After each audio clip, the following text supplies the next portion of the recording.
Doraemon इतना बड़ा periodic table कैसे याद। हेलो स्टूडेंट्स, कैसे हैं आप सभी। कल हम लोगों ने काफ़ी कुछ देखा। कल हम लोगों ने लगभग अपना पीरियोडिक टेबल देख लिया है कि किस तरीके से तैयार हुआ था। आज हम लोग देखेंगे इलेक्ट्रॉनिक कॉन्फ़िगरेशन के बेसिस पे पीरियोडिक टेबल को किस तरीके से डिवाइड किया गया। आप पीरियोडिक टेबल जो देखते हो वो कुछ इस तरीके से बना होता है। जब आप देखते हो पीरियोडिक टेबल तो वो कुछ इस तरीके से बना हुआ होता है, ठीक है।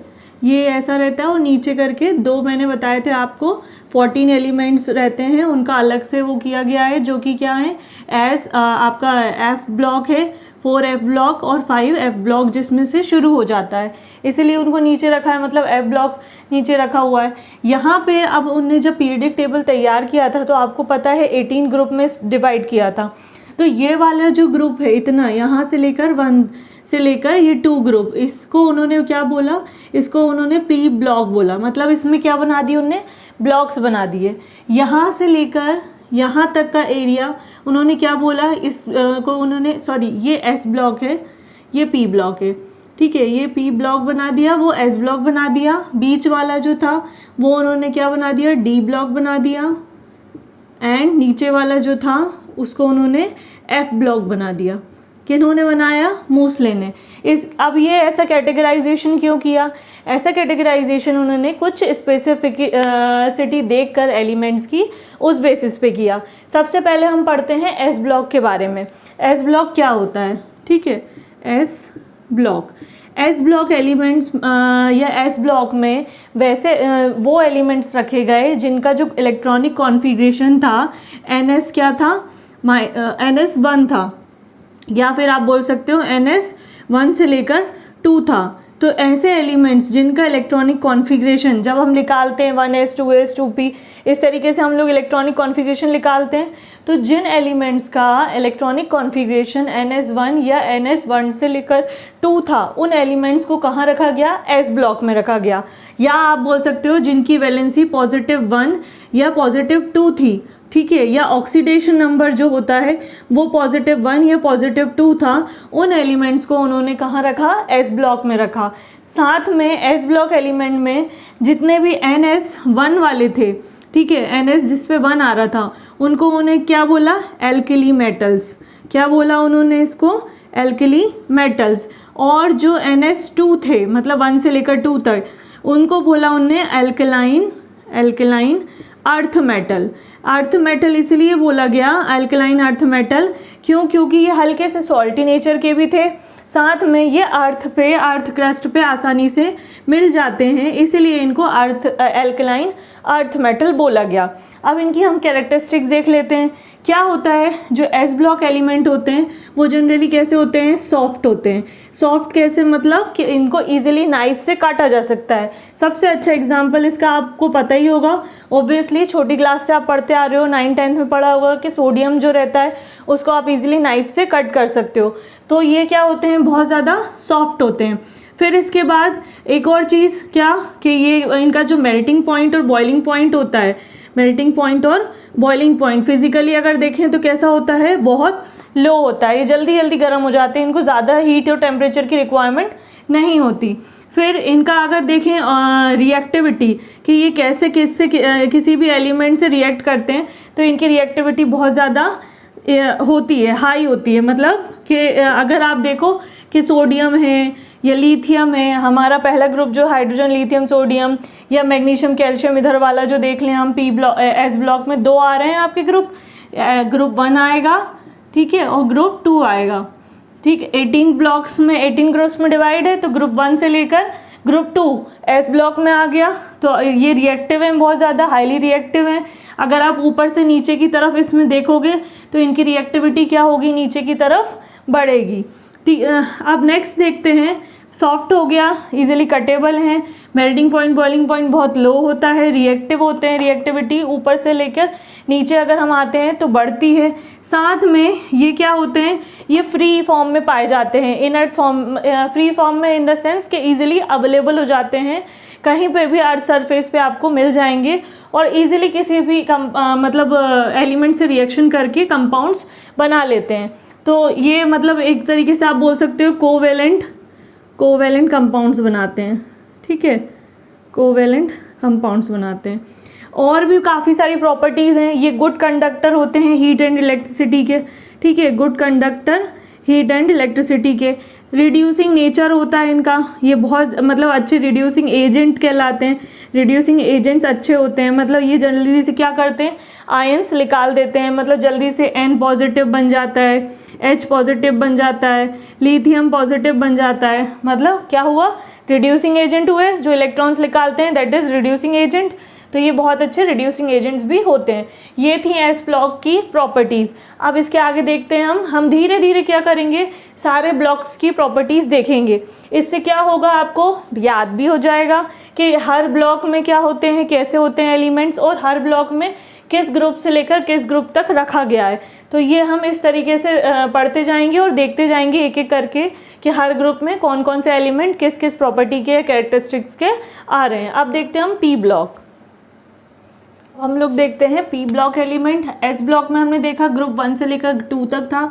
इसमें क्या आएगा, ग्रुप आप 13 से लेकर ग्रुप 18 तक, ठीक है, मतलब ग्रुप 13 से लेकर ग्रुप 18 तक के जितने भी एलिमेंट्स कहलाएंगे वो पी ब्लॉक कहलाएंगे। क्यों पी ब्लॉक कहलाएंगे, क्योंकि इनका जो इलेक्ट्रॉनिक कॉन्फ़िगरेशन है वो NS2Np कितना होता है, 1 से लेकर आप 6 तक बोल सकते हो, या Np6, ठीक है। इनका जो इलेक्ट्रॉनिक कॉन्फ़िगरेशन होता है, इट मीन्स पी ब्लॉक के एलिमेंट वैसे एलिमेंट कहलाएंगे जिनका जब भी आप इलेक्ट्रॉनिक कॉन्फ़िगरेशन निकालोगे तो हमेशा लास्ट वाली शेल जो आएगी वो पी ही आएगी। मतलब या तो वो 3p हो सकता है, 4p हो सकता है, 5p हो सकता है, 6p हो सकता है, 7p हो सकता है, कुछ भी हो सकता है, लेकिन उनका जो लास्ट इलेक्ट्रॉन रहेगा वो किस शेल में जाएगा, पी में जाएगा। इसलिए इनको क्या बोला गया, पी ब्लॉक एलिमेंट। अब इनकी कैरेक्टरिस्टिक्स देख लेते हैं हम। इनके सबसे अच्छी कैरेक्टरिस्टिक्स क्या है कि अच्छा ये क्या होते हैं, ये मेटल भी होते हैं और नॉन मेटल भी होते हैं।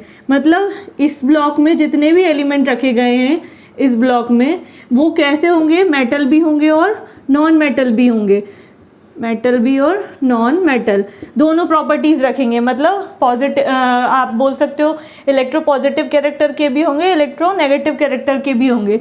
इनकी जो रिएक्टिविटी होती है अगर हम देखें तो रिएक्टिविटी इनकी क्या होती है, ऊपर से नीचे की तरफ डाउनवर्ड में बढ़ती है। फिर इसके बाद इनका अगर हम मेटेलिक कैरेक्टर देखते हैं तो मेटेलिक कैरेक्टर भी इनका क्या होता है, ऊपर नहीं होता ज़्यादा, ये भी ऊपर से नीचे की तरफ डाउनवर्ड की तरफ बढ़ता है।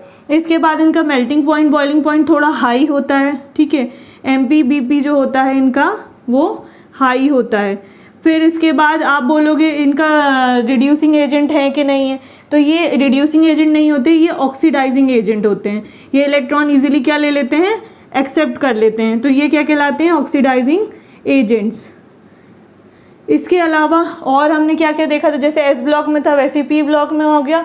अच्छा तीन चार चीज़ें इसमें थोड़ी सी इम्पॉर्टेंट हैं, क्या कि इसमें 3 इम्पॉर्टेंट ग्रुप हैं। 16 ग्रुप जो है वो देख लेते हैं हम, 17 ग्रुप जो है वो भी इम्पॉर्टेंट है, वो देख लेते हैं, और एक लास्ट हमारा 18 ग्रुप। 18 ग्रुप के बारे में मैं थोड़ा सा आपको बता भी चुकी हूँ। 16 ग्रुप को हमेशा क्या बोला जाता है, चाल्कोजेंस। क्या बोला जाता है, चाल्कोजेंस। चाल्कोजेंस का मतलब होता है क्या, ओर फॉर्मिंग कंपाउंड। ओर फॉर्मिंग कंपाउंड मतलब ऐसे एलिमेंट्स जो क्या बनाते हैं, और बनाते हैं, ऑक्साइड, सल्फाइड, सल्फेट, तो वो क्या कहलाते हैं, चाल्कोजेंस। मतलब इसमें जो ग्रुप 16 आएगा 13 से लेकर 18 तक है, तो 16 ग्रुप जो आएगा वो क्या कहलाएंगे, चाल्कोजेंस। चाल्कोजेंस मतलब और बनाने वाले कंपाउंड्स। फिर उसके बाद आते हैं 17 ग्रुप पे। 17 ग्रुप को बोला जाता है हेलोजेंस। हेलोजन का मतलब होता है, हेलो का मतलब होता है सॉल्ट, तो जो सॉल्ट फॉर्मिंग कंपाउंड होंगे, सॉल्ट फॉर्मिंग कंपाउंड्स, और जनरली ये कहाँ से मिलेंगे, सी से। जनरली जो 17 ग्रुप के एलिमेंट्स होते हैं वो समुद्र में पाए जाते हैं, सी में पाए जाते हैं, इसलिए उनको हेलोजेंस या सी सॉल्ट फॉर्मिंग कंपाउंड्स भी कहते हैं। जैसे कि आपका NaCl हो गया, HCl हो गया। जब 17 ग्रुप को आप जिस भी चीज़ से रिएक्शन करवाओगे, किसी अदर एलिमेंट से करवाओगे, तो जनरली वो क्या बनाएगा, सॉल्ट ही बनाएगा। ब्रोमाइड, क्रोम, आपका हेलोजन में आता है, कौन कौन सा आता है, क्लोरीन, फ्लोरीन, ब्रोमीन, आयोडीन, ये सारे आते हैं, तो ये हमेशा क्या बनाते हैं, अपने सॉल्ट बनाते हैं। फिर इसके बाद आते हैं अपने 18 ग्रुप पे। 18 ग्रुप को क्या बोला था मैंने, इनर्ट बोला था, नोबल बोला था, ठीक है, और रेयर बोला था। ये 3-4 तरीके से नाम से जाना जाता है। 18 ग्रुप के एलिमेंट्स को हमेशा इनर्ट गैसेस, नोबल गैसेस या रेयर गैसेस के नाम से जाना जाता है। हीलियम, नियॉन, आर्गॉन, क्रिप्टॉन, ये सारे एलिमेंट्स हैं। तो ये सारे एलिमेंट्स क्या करते हैं, ये बहुत ज़्यादा रेयर होते हैं, इनको हम नोबल गैसेस या नोबल कंपाउंड्स भी बोलते हैं, और ये किसी से भी रिएक्शन इजीली नहीं करते हैं, और इनकी बैलेंसी कंप्लीट होती है, ये भी मैं बता चुकी हूँ आपको। तो ये मतलब ये 3-4 जो 3 ग्रुप हैं ये थोड़े से इंपॉर्टेंट है, इनको आप याद रखिएगा। तो ये कैरेक्टरिस्टिक्स किसकी थी, पी ब्लॉक एलिमेंट की। अब देखते हैं हम अपने डी ब्लॉक एलिमेंट। एक और चीज़, हमेशा एस और पी ब्लॉक, हमेशा एस और पी ब्लॉक को रिप्रेजेंटेटिव एलिमेंट भी कहा जाता है। क्या कहा जाता है, रिप्रेजेंटेटिव एलिमेंट। मतलब ये हमारे पूरे फंडामेंटल आप बोलो बेसिक्स हैं कि मतलब जो पूरा अपना पीरियडिक टेबल है उसको रिप्रेजेंट करते हैं। जनरली ये ही क्या करते हैं, बहुत ज़्यादा रिएक्शंस में पार्टिसिपेट करते हैं, इसीलिए इनको रिप्रेजेंटेटिव एलिमेंट कहा जाता है। किसको, एस और पी ब्लॉक को कलेक्टिवली बोला जाता है रिप्रेजेंटेटिव एलिमेंट। अब देखते हैं हम अपना डी ब्लॉक एलिमेंट। हम लोग देखते हैं हमारा D block element. D block element कहाँ से कहाँ तक होगा आपका, ग्रुप 3 से ग्रुप 1 हो गया, 2 हो गया, यहाँ 13 से 18 हो गया। अब ये आ जाएगा आपका ग्रुप 3 से लेकर ग्रुप आपका 12 तक, ठीक है। तो ये सारे क्या कहलाएंगे आपके डी ब्लॉक एलिमेंट। अच्छा, आप अगर खुद देखोगे ध्यान से तो ग्रुप 1 और ग्रुप 2 के एलिमेंट जो हैं वो 2 कॉलम में ही आ रहे हैं, और इसमें क्या हो रहा है, 2 ही मतलब क्या है, कॉलम्स हैं, मतलब शेल्स हैं या ऑर्बिटल्स हैं। अगर आप ग्रुप पी को या ब्लॉक बी को देखोगे, पी को देखोगे तो उसमें कितनी शेल्स आ रही हैं, उसमें कितने ऑर्बिटल्स आ रहे हैं, 6 ऑर्बिटल्स आएंगे टोटल। और अगर डी में देखोगे तो टोटल आपके कितने ब्लॉक्स आएंगे, 10 आएंगे। क्यों, क्योंकि हमें पता है एस में क्या होता है, मैक्सिमम नंबर ऑफ इलेक्ट्रॉन 1 से लेकर 2 होता है, पी में हमें पता है 1 से लेकर 6 होता है, इसमें मिनिमम 3 और 6 तक जाते हैं, डी में हमें पता है 1 से लेकर 10 होते हैं, और एफ में हमें पता है 1 से लेकर 14 होते हैं। तो इसी बेसिस पे भी आप एक तरीके से बोल सकते हो कि इसी बेसिस पे है ना, इसमें कॉलम्स और कैटेगरीज वगैरह डिवाइड की गई, इसमें 18 ग्रुप इस तरीके से बनाए गए। और एक और चीज़ इलेक्ट्रॉनिक कॉन्फ़िगरेशन में जो चल रहा है हमारा कि लास्ट इलेक्ट्रॉन जो है वो जिस शेल में जाएगा उसके अकॉर्डिंग उसको उस ब्लॉक में रखा जाएगा। एस ब्लॉक में जाएगा तो वो एस ब्लॉक का एलिमेंट, पी ब्लॉक में जाएगा लास्ट इलेक्ट्रॉन तो पी ब्लॉक का एलिमेंट, डी ब्लॉक में जाएगा तो डी, एफ में जाएगा तो एफ ब्लॉक एलिमेंट। अभी हम क्या देखना है, हमने एस और पी देख लिया है, अब हम देखते हैं D block element. D block element का इलेक्ट्रॉनिक कॉन्फ़िगरेशन जो है वो क्या है, n-1, ठीक है, डी 1 से लेकर 10, ये उसका इलेक्ट्रॉनिक कॉन्फ़िगरेशन है। ये इलेक्ट्रॉनिक कॉन्फ़िगरेशन इस बेसिस पे है क्योंकि इन्हें इनर ट्रांजिशन एलिमेंट भी कहा जाता है, और NS2 या 1 to 2 आप लिख सकते हो, ठीक है। इन्हें क्या कहा जाता है, इन्हें ट्रांजिशन एलिमेंट भी कहा जाता है। ट्रांजिशन एलिमेंट इसलिए कहा जाता है क्योंकि इनकी जो वैलेंसी होती है वो क्या होती है, कंप्लीट होती है। इनका मतलब जो आप ब्लॉक्स देखोगे जब आप निकालोगे तो इस तरीके से जब हम निकालते हैं अपने हुंस रूल के अकॉर्डिंग तो वो क्या होता है, वो पूरा फिल हो जाता है, खाली नहीं रहता। बहुत कम ही होंगे जो फिल इनकम्प्लीट रहते होंगे, लेकिन पूरा क्या होता है, फिल हो जाता है। इस कारण इनको क्या बोला जाता है, ट्रांजिशन एलिमेंट, और इनका जो इलेक्ट्रॉनिक कॉन्फ़िगरेशन है वो इस तरीके से लिखा जाता है। अब इसकी हम कैरेक्टरिस्टिक्स देख लेते हैं। ये क्या होते हैं, ये सारे हमेशा मेटल्स होते हैं, मतलब डी ब्लॉक के एलिमेंट क्या रहेंगे, पूरे मेटल हैं, इसमें नॉन मेटल एक भी नहीं है। इनका मेल्टिंग पॉइंट MPBP देख लेते हैं। मेल्टिंग पॉइंट और बॉइलिंग पॉइंट जो होता है वो बहुत ज़्यादा हाई होता है, ठीक है, बहुत ज़्यादा एज़ कम्पेयर टू अगर हम पी ब्लॉक से भी कंपेयर करें तो उससे भी ज़्यादा होगा। फिर इनका जो ऑक्सीडेशन नंबर है अगर हम देखते हैं या वैलेंसी स्टेट देखते हैं तो वो क्या होती है, वेरिएबल होती है। वेरिएबल का मतलब होता है कि कभी +1 होगी, कभी +2 होगी, -1 -2 भी हो सकती है, तो अलग अलग होती है, इसलिए इसका ऑक्सीडेशन नंबर वेरिएबल रहेगा। नेक्स्ट है 4 पॉइंट हो गए हमारे। मिनिमम कैरेक्टरिस्टिक्स अगर आती भी हैं लिखने को तो 5 या 6 आती हैं।